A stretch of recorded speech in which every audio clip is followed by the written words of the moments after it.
नमस्कार मेरे भाइयों। इस वीडियो के साथ तुम अपनी 20 डेज प्लेज की जर्नी शुरू कर रहे हो। एक छोटा सा अनाउंसमेंट करने आया हूं। डिस्क्रिप्शन बॉक्स चेक करना मत भूलना या फिर कमेंट सेक्शन चेक करना मत भूलना। You will gate completely free of cost notes जो तुम्हारे लिए मैंने स्पेशली बनाए हैं इस 20 डेज प्लेज को ध्यान में रखते हुए और तुम्हारे टर्म 1 को ध्यान में रखते हुए। सेकेंड अनाउंसमेंट है, उसी डिस्क्रिप्शन बॉक्स में या कमेंट बॉक्स में अलॉन्ग विद द नोट्स तुम्हें एक लिंक मिलेगा जहां तुम एनरोल करा सकते हो कॉन्फिडेंस लेवल 100%। ये क्या है? ये एक वर्कशॉप है जो हर एग्जाम से पहले एक रात पहले मैं कंडक्ट कराऊंगा।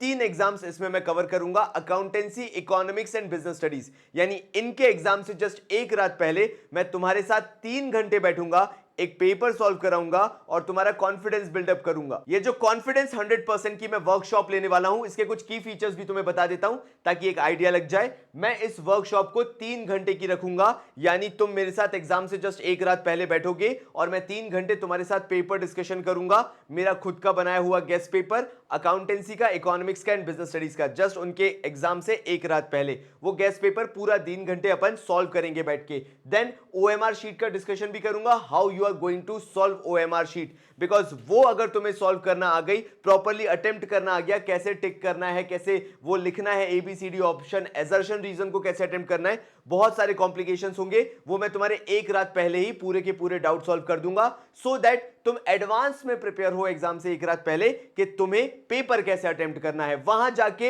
हिट एंड ट्रायल नहीं होना चाहिए कि यार मैंने कभी करके ही नहीं देखा कि मैं करूंगा कैसे, तो एक रात पहले वो भी तैयारी करेंगे। Then how to save time and attempt paper in 90 minutes, ये भी एक बहुत बड़ा फैक्टर है। अकाउंट्स का पेपर पूरा आते हुए भी अगर छूट जाएगा तो किसी काम का नहीं है। सो अपन यहां पे डिस्कस करेंगे कि कैसे अपन 90 मिनट्स के अंदर वो पूरा पेपर खत्म करके एटलीस्ट 10 मिनट्स का ब्रैकेट एक बार दोबारा पूरी ओएमआर शीट को देखने में लगा सकते हैं। And then how to overcome exam hall anxiety, क्योंकि तुम पहली बार ये टर्म 1 काइंड ऑफ थिंग दे रहे हो, एमसीक्यूज दे रहे हो, एजर्शन रीजंस या केस स्टडी बेस्ड क्वेश्चंस कर रहे हो, तुम्हारी एंजाइटी पीक लेवल पे आ सकती है, वो भी बहुत अचानक से। उसको कैसे कंट्रोल में रखना है, कैसे दोबारा अपना फोकस बनाना है, कैसे एग्जाम हॉल में वो फोकस लूज नहीं करना है, that means dos and don'ts in exam hall, वो सारी चीजें भी मैं इसके अंदर तुम्हें बताऊंगा, इस वर्कशॉप के अंदर बताऊंगा। This is for the very first time I am keeping this workshop. पहले मैं बहुत प्राइवेट लेवल पे रखा करता था, लेकिन अब मैं ये वर्कशॉप ओपनली यूट्यूब के स्टूडेंट्स के लिए भी रख रहा हूं।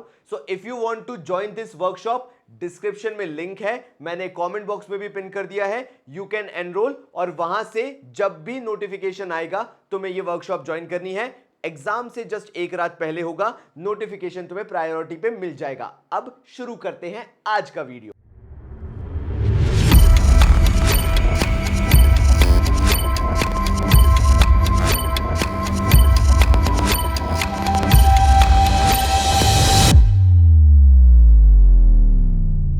तो बात कुछ ऐसी है, ह्यूमन कैपिटल फॉर्मेशन की बात की जाए, आज से ऑलमोस्ट मैं बोलूंगा 7 साल 8 साल पहले की बात है।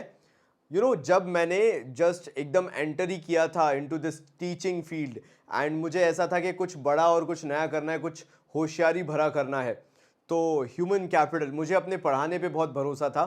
तो एक स्पेसिफिक स्कूल के अंदर मैं गया और वहाँ के डायरेक्टर के साथ मैं इंटरव्यू में बैठा था।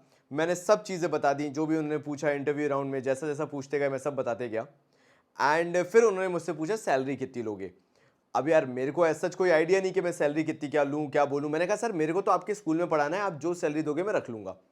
सो at that point of time जब मैं 22-23 साल का था, आई वॉज नोइंग कि मैंने कुछ आंसर्स नहीं दिए, कुछ आंसर्स गलत दिए, स्टिल उन्होंने मुझे स्कूल में एडमिट कर लिया या उन्होंने मुझे स्कूल में एज अ टीचर रख लिया just because of one single reason, मैं अकाउंट्स को बिजनेस तीनों पढ़ा सकता हूँ। एट द सेम टाइम मैं सैलरी को लेके इतना ज़्यादा फोकस्ड नहीं हूँ। तो ह्यूमन कैपिटल फॉर्मेशन अगर तुम मुझसे पूछो, it is all about how much you believe in your self. जब मुझ जैसा इंसान आज यहाँ तक पहुँच सकता है, जिसको खुद पे कभी कॉन्फिडेंस नहीं था, तो मेरे भाई तुम तो बहुत ही शानदार इंसान हो, तुम लाइफ की एक नई ऊंचाई को छूओगे। बस कोशिश करना कि तुम्हारी वो हिम्मत कभी ना टूटे और कोई तुम्हें कभी भी नेगेटिवली इन्फ्लुएंस ना कर सके। तो बिना किसी देरी के शुरू करते हैं।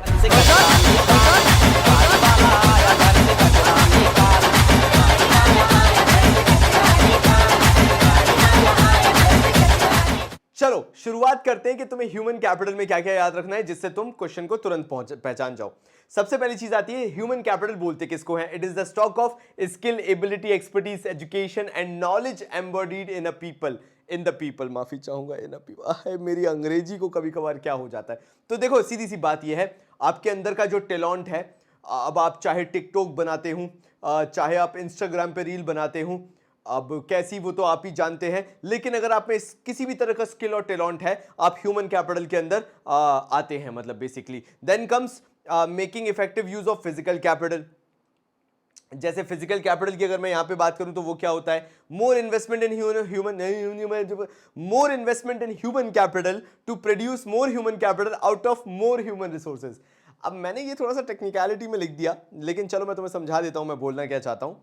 आप जितना ह्यूमन कैपिटल में इन्वेस्टमेंट करोगे to produce more human capital, और ह्यूमन कैपिटल को प्रोड्यूस करने के लिए, एजुकेट करने के लिए लोगों को, ताकि हमारा ह्यूमन रिसोर्स जनरेट हो सके, आप उससे इफेक्टिव यूज कर पाओगे आपकी जो भी फिजिकल कैपिटल होगी। क्या होता था, मेरे घर में कुछ शैतान बच्चे आया करते थे और उनके माँ बाप पे मुझे यकीन नहीं होता था, बिकॉज वो आके चीजें उठा पटक करने लगते थे, फेंकने लगते थे। तो तुम समझ रहे हो, क्योंकि उनको पता ही नहीं था कि चीजों का यूज कैसे करना है, तो वो चीजें तोड़ना फोड़ना चालू कर देते थे। तो जितना ह्यूमन रिसोर्स में इन्वॉल्व होगे, जितना ह्यूमन रिसोर्स में इन्वेस्ट करोगे, उतना अच्छा फिर आप चीजों का प्रयोग भी कंपैरेटिवली सीख पाओगे। और ऐसे बच्चों को अगर कभी तुम अकेले पकड़ लो, 2 गुम में खींच के देना, उसके बाद देखना मत, मतलब मैंने किया ही नहीं कुछ, ऐसे बिल्कुल चुपके में खोपचे में दे देना, 2 गुम में खींच के अपने आप वो चीजें फेंकना बंद कर देंगे, रोते रोते मम्मी के पास चले जाएंगे, और एक गुम्मा अलग से मार देना कि मम्मी को बता देखना। ह्यूमन कैपिटल फॉर्मेशन के बारे में सुनो, परेशान मत होना। जो अकेले ह्यूमन कैपिटल का ये वीडियो देख रहे हैं, you will get this complete entire PDF in the description box as well as comment में मैं पिन कर दूंगा, तो तुम्हें ये आराम से मिल जाएगी। परेशान बिल्कुल मत होना इस चीज को लेके, ठीक है? तो ह्यूमन कैपिटल फॉर्मेशन बोलता है development of abilities and skills among the population of the country. अगर स्किल्स डेवलप हो रही हैं, एबिलिटीज डेवलप हो रही हैं overall population of a country के अंदर, तो उसे ह्यूमन कैपिटल फॉर्मेशन का पार्ट मानते हैं। Plus process of acquiring and increasing the number of persons who have the true, मतलब who have these kind of skills, इनको इंक्रीज करना, इस प्रोसेस को इंक्रीज करना भी ह्यूमन कैपिटल का पार्ट है। तो देखो, एबिलिटीज और स्किल को डेवलप होना चाहिए, प्लस ये जो लोग एक्वायर कर रहे हैं उन लोगों की भी जनसंख्या बढ़नी चाहिए पॉपुलेशन के अंदर। सो अब आते हैं sources of human capital formation. आखिर अगर तुम्हें ये स्किल्स डेवलप करनी है एक इकोनॉमी के अंदर, एक नेशन के अंदर, तो कैसे डेवलप करोगे? आखिर कौन कौन से ऐसे सोर्सेज हैं जिसके थ्रू ह्यूमन कैपिटल फॉर्मेशन किया जा सकता है? देखो भाई, मैं तो सीधे सीधे बोलूंगा, इंसान का पढ़ा लिखा होना बहुत ज्यादा जरूरी है।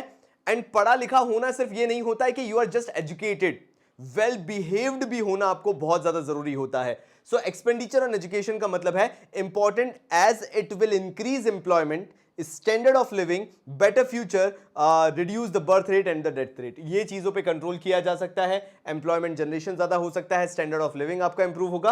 आपको ये छोटी छोटी चीजें ध्यान रखनी है। एक्सपेंडिचर ऑन हेल्थ, हम लोगों को हेल्थ इंश्योरेंस लेना पड़ता है, लेके चलते हैं, हम अपने आप को सिक्योर्ड करके चलते हैं कि आगे फ्यूचर में कभी प्रॉब्लम ना हो, बिकॉज आप भी जानते हो अगर एक बार हेल्थ पे खर्चा होना चालू हुआ तो फिर वो एंडलेस लेवल तक जाता है। So this will produce healthy workers, a strong medical system will promote human capital formation। देखो यार, आप अगर किसी एक ऑफिस में काम कर रहे हो तो ऑफिस आपका स्पेशली मेडिकल चेकअप कराता है just because of same reason कि आप अगर रेगुलरली बीमार होगे तो ऑफिस का नुकसान होगा या उस कंपनी का नुकसान होगा। तो यहां पे भी वही बोला गया है कि हेल्दी वर्कर्स प्रोड्यूस होते हैं, उसके कारण एक और चीज, अगर मेडिकल सिस्टम भी प्रॉपर है, अगर किसी तरह की परेशानी भी है तो उसको जल्दी से रेक्टिफाई किया भी जा सकता है। तो भैया इसी खुशी में ट्रेनिंग भी समझ लो। ट्रेनिंग का मतलब क्या हो गया? रिड्यूस होगा वेस्टेज ऑफ रिसोर्सेज, दूसरा ब्रिंग्स एफिशिएंसी, काम जल्दी होंगे, टाइम पे होंगे और चीजों को हम बहुत कम टाइम में कंप्लीट कर पाएंगे। तो ट्रेनिंग के अंदर सीधी सी बात है, आप किसी भी कंपनी में अगर एज अ जॉब जाते हो, जॉब करते हो, तो आपके लिए ये कुछ चीजें इंपॉर्टेंट है, ट्रेन होना इंपॉर्टेंट है। देखो मैं इसके अंदर कुछ ज्यादा डिटेल में नहीं जाना चाहता, it's there is nothing to explain, but the thing is, एक चीज ध्यान रख लेना, ये सारी चीजें ह्यूमन कैपिटल फॉर्मेशन का पार्ट है, चाहे फिर वो ट्रेनिंग हो, एक्सपेंडिचर ऑन हेल्थ हो, एक्सपेंडिचर ऑन एजुकेशन हो। मेन 2 चीजें हो गई, एजुकेशन एंड हेल्थ। उसके बाद ट्रेनिंग एक ऑप्शनल चीज है जिसके थ्रू जो भी आपने एजुकेशन ली है ना, वो ट्रेनिंग के थ्रू लिंकिंग पिन बन जाती है कि you become a better performer comparatively. फिर आता है most important part, expenditure on migration. Migration का मतलब समझो movement of people from one place to another. Generally ये कहां देखा जाता है? जो लोग रूरल एरियाज से अर्बन एरियाज की तरफ शिफ्ट होते हैं। अब यहां पे क्या होगा? अगर आप रूरल एरिया में हो, आपको ट्रांसपोर्टेशन नहीं देखना, आपको कॉस्ट ऑफ लिविंग कंपैरेटिवली कम देखना है, मतलब आपको इतना ज्यादा उस पर खर्च नहीं करना है, कॉस्ट ऑफ लिविंग पे जैसे हम बोलते हैं या स्टैंडर्ड ऑफ लिविंग पे जो है वो आपकी कंपैरेटिवली कम होती है, लेकिन फिर भी लोग इसको करना चाहते हैं। जो अर्बन एरिया वाले हैं वो फॉरेन चले जाते हैं, जो रूरल एरिया वाले हैं वो अर्बन एरिया में आ जाते हैं, बिकॉज दे नो कि वो जो एक्सपेंडिचर कर रहे हैं माइग्रेशन पे, जो ट्रांसपोर्टेशन पे, क्योंकि घर तो आएंगे कभी ना कभी, रूरल एरिया में तो आएंगे, कभी मिलने आएंगे, जो भी आएंगे, वो करना क्यों चाहते हैं, फिर भी वो एक्सपेंडिचर इनकर क्यों करना चाहते हैं, बिकॉज दे नो कि वहां पे उन्हें बेटर अपॉर्चुनिटीज मिलेंगी, उनका स्टैंडर्ड ऑफ लिविंग बढ़ेगा, जो उनका मतलब जो एक सोशल एनवायरमेंट है वो इंप्रूव होगा, बेटर एजुकेशन दे पाएंगे, बेटर हेल्थ फैसिलिटीज मिलेंगी वहां पे। इन सब कारणों की वजह से लोग ये जो एक्सपेंडिचर और माइग्रेशन है उसको बेयर करने के लिए तैयार रहते हैं, जिसके अंदर ट्रांसपोर्टेशन कॉस्ट आता है, स्टैंडर्ड ऑफ लिविंग जो है उस पर जो खर्चा होता है, cost of standard of living, उस पर भी एक्स्ट्रा खर्च करने के लिए ये लोग तैयार होते हैं। अरे भैया, एक्सपेंडिचर ऑन इंफॉर्मेशन, इसको लोग सीरियसली इंडिया में तो नहीं लेते, इसलिए फेसबुक आईडी बनाते हुए अलाउ ऑल कर देंगे, इंस्टाग्राम में अलाउ ऑल कर देंगे, वेबसाइट में अलाउ ऑल कर देंगे, लेकिन आपको ये नहीं पता कि इस इंफॉर्मेशन पे आज के टाइम पे कितना एक्सपेंडिचर किया जाता है। ये जो मेटावर्स आ रहा है फेसबुक की तरफ से और ये सब चीजें जो आ रही हैं, these all are based on information only. और फिर तुम्हें जो एड्स दिखने लगते हैं ना, अचानक से तुमने कोई एक वेबसाइट खोल के क्लिक करके देख लिया and you will get all the ads उसी से रिलेटेड, ये सब एक्सपेंडिचर और इन्फॉर्मेशन है।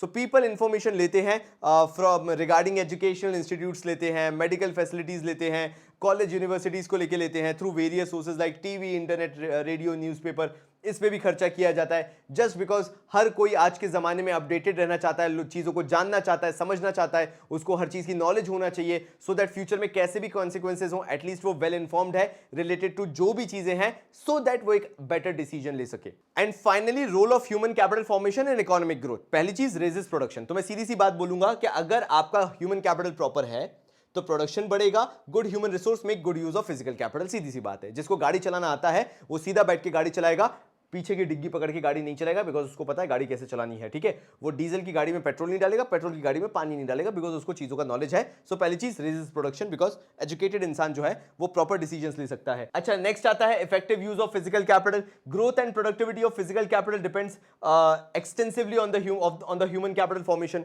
यार, फिजिकल कैपिटल क्या होता है? प्लांट, मशीन, लैंड, बिल्डिंग, ये सारी चीजें कितना खरीदना है, उनका कितना प्रॉपर यूज करना है, कितनी एक्सट्रीमिटी में यूज करना है, कितना कॉस्ट कटिंग करना है, ये सब कौन बताएगा?